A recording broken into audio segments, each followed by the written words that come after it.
Chapter 1 of Golden Ditches by Frank M. Morrison. Oh look, it's backwards. The first chapter talks about many thousands, maybe millions of years ago. We're going to kind of just take that with a grain of salt because we believe that maybe the earth isn't that old, right? Mysterious Currents, Chapter 1. How would you like to be the one to solve the ancient riddle of exactly when and where life appeared on this planet? Of course, it is quite unlikely that any of us will discover that secret. Neither will we ever know just when the first man-like creature showed up among the giant ferns near some long-forgotten lake. But you can be dead certain of one thing. Wherever he appeared, water lay close at hand, for without it, neither man nor any other form of life can long survive. Since the beginning of time, men have built crude camps and splendid cities near rivers and streams.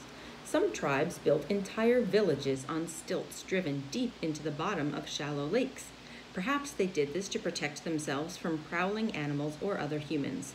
In any case, houses such as those of the Swiss lake dwellers really afforded waterfront living.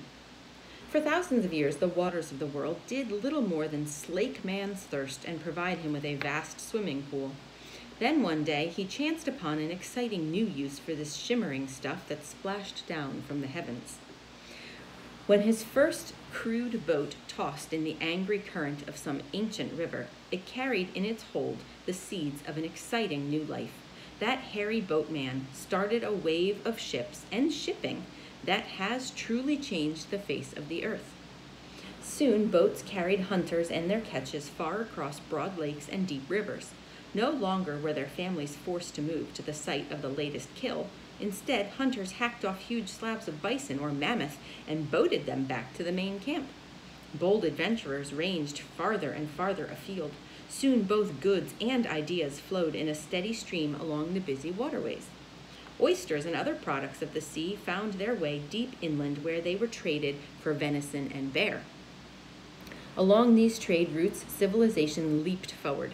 New and better ways of doing things rode along with the cargoes of those early boats, much as they do today. Villages became permanent, and bigger and better houses were built. Farming had its beginnings too, since people now stayed in the same place long enough to plant seeds and harvest them. Surely the switch from the hunter's wandering life to a more fixed role of the farmer was due in part to the discovery of the boat. With the arrival of agriculture, a new use for water quickly came to light. In areas where rainfall was scant, men brought water from nearby rivers to nourish their crops. Thus, the practice of irrigation came into being. Carrying water in crude vessels to irrigate thirsty fields must have been a back-breaking chore. How many centuries of this system survived, no one can say. But one day, a prehistoric Tom Edison looked out upon a river flowing near the parched fields and dreamed a bold dream. Quickly, he set out to make that dream come true. Day after day, he toiled in the blazing sun, digging a tiny trench across the plain. At long last, he tapped into the river at a point where it surged downward from the plateau.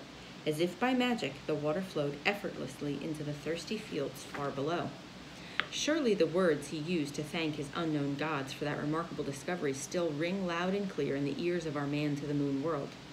Many respected historians go so far as to say that civilization sprang to life the instant his canal began to flow.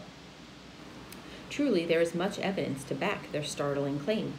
Soon, a flood of laws governing the use of water were passed.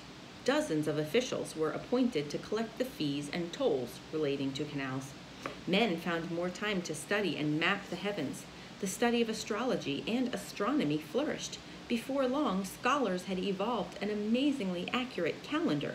Architecture branched out, and towering temples, the like of which had never been seen, sprang up. No doubt the great rulers of Egypt and Mesopotamia looked upon their lush empires with a great deal of pride. Who could blame them for believing that civilization had finally reached its peak? How could they have guessed that their simple irrigation ditches were but the forerunners of a vast and far-reaching canal system?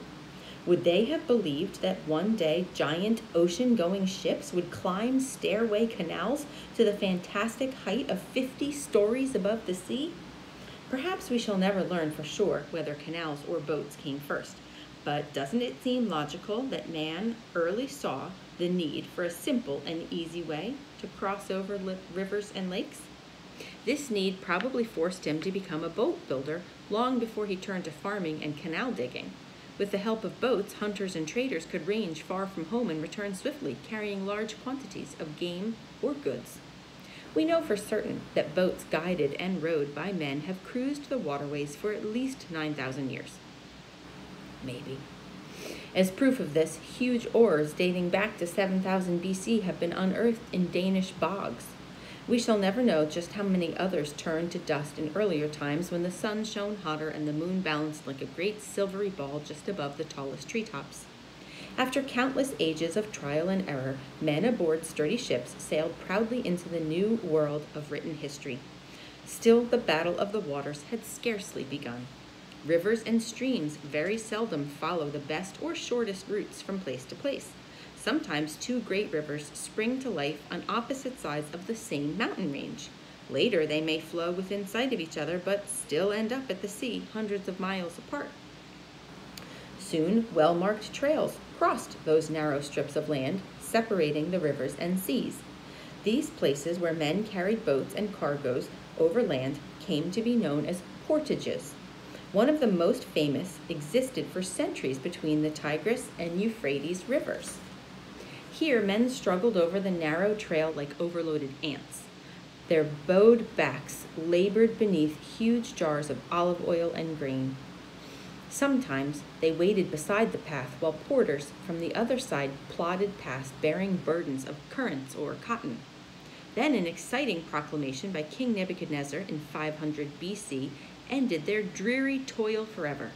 His announcement that a canal connecting the Tigris and Euphrates was at last open, and it swept like a tidal wave across all of Babylon. Happy people spilled from their homes and flowed through the streets in a joyous celebration. They danced in the square while a barge loaded to the gunwales floated gently past. Nebuchadnezzar's canal brought a thrilling new way of life to the Babylonians. Strange products and, better still, bold new ideas sprang freely along the bustling waterway. He may have boasted that his was the first ditch to connect those famous rivers. If he did, it was, in fact, an idle boast. There is much evidence to show that his engineers actually reopened a much older ditch. Its unknown diggers had floated cargoes between these streams more than 1,000 years earlier. On the Isthmus of Corinth, another highly important portage made history. Here, only 4 miles of land separates the Aegean Sea from the Gulf of Corinth. But to reach the opposite shore by sea required a rugged voyage of many days. You can easily understand then why rich cargoes often entered the seaport of Corinth on the backs of men. Sturdy porters were hired to pack the heavy burdens over tortuous trails rather than risk the long and dangerous voyage by sea. You would not expect the proud Greeks to serve as pack animals for very long. Soon their ingenious engineers worked out a most unusual method of moving ships. They were literally hauled from the sea, mounted on wheeled platforms, and towed across the land. Runways paved with smooth stone supported the crunching wheels.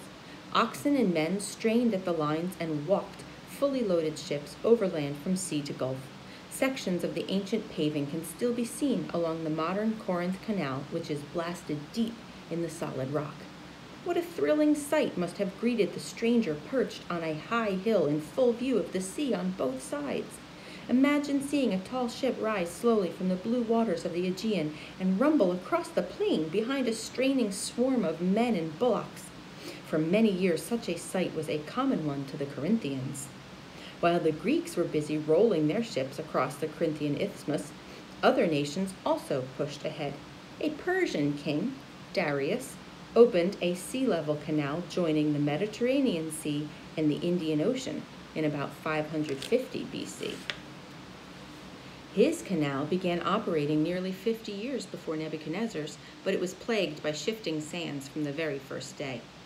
It was soon abandoned, but many attempts were made to revive it. Omar the Arab, the Caesars, and later Napoleon battled the wind-whipped sands of the Suez, but all of them lost. It should be noted that canny old Darius selected some very clever engineers. for even with the crude instruments of their day, they picked a route that was hard to beat. Ferdinand de Lesseps followed it closely in building the modern Suez Canal more than 2,000 years later. Some earlier diggers deserve much credit also. Long sections of a freshwater canal, started by the Egyptians about 1300 BC, are tied into that present waterway. Buried deep in the shifting sands along that famous canal lie the records of a struggle lasting more than 3,000 years. High hopes of kings and caliphs smolder among the bones of countless slaves who perished in its sweltering trenches. Completed nearly 100 years ago, the modern Suez serves as a mighty monument to those daring diggers. Its broad channels connect several bodies of water having nearly the same level. Waterways of this kind are known as sea-level canals. These were the only kinds in existence for more than 1,000 years. Then, far from the canals of Egypt and Babylon, an ingenious boat-lifting device made its appearance. It is quite possible that the Italian or Dutchman who built that first lock had never even heard of the Suez. But his simple water box was destined to change the course of history. It would one day lift great ships over high watersheds and ease them down to the waiting sea on the opposite side. Truly, locks boosted both ships and shipping wherever they were put to work. With them came a new wave of waterborne transportation. Would you like to know just how these locks lift huge ships upstairs and down again?